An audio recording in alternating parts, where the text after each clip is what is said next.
Columbus-Belmont State Park, on the shores of the Mississippi River in Hickman County, near Columbus, Kentucky, is the site of a Confederate fortification built during the American Civil War. The site was considered by both North and South to be strategically significant in gaining and keeping control of the Mississippi River. History: Confederate General Leonidas Polk fortified the area now occupied by the park beginning September 3, 1861. The fort at Columbus was built upon a bluff along the cut side of the river. The fort was christened Fort d'Arcy, but Polk referred it as the Gibraltar of the West. He had equipped it with a massive chain that was stretched across the Mississippi to Belmont, Missouri, to block the passage of Union gunboats and supply vessels to and from southern destinations in the western theaters of the war. Equipped also with 143 cannons, Columbus was the northernmost Confederate base along the Mississippi, protecting Memphis, Vicksburg, and other key southern holdings.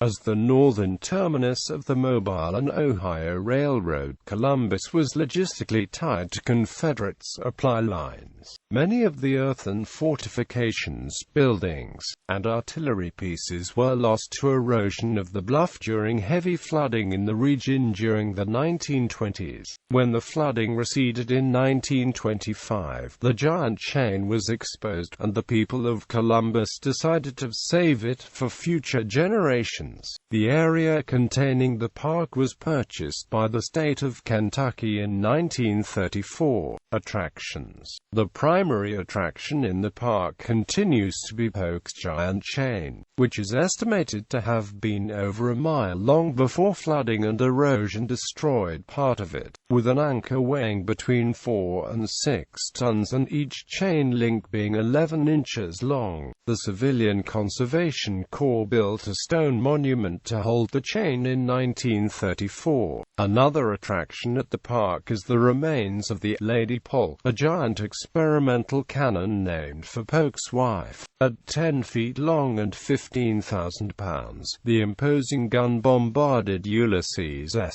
Grant's troops at the Battle of Belmont with 128-pound conical projectiles that it could fire up to 3 miles. However, repeated shots from the cannon heated and expanded the metal barrel, so when its last loaded but unfired shot from the Battle of Belmont was discharged 2 days later, the projectile was unable to escape the barrel, causing the cannon to explode into 3 pieces and killing 18 Confederate soldiers.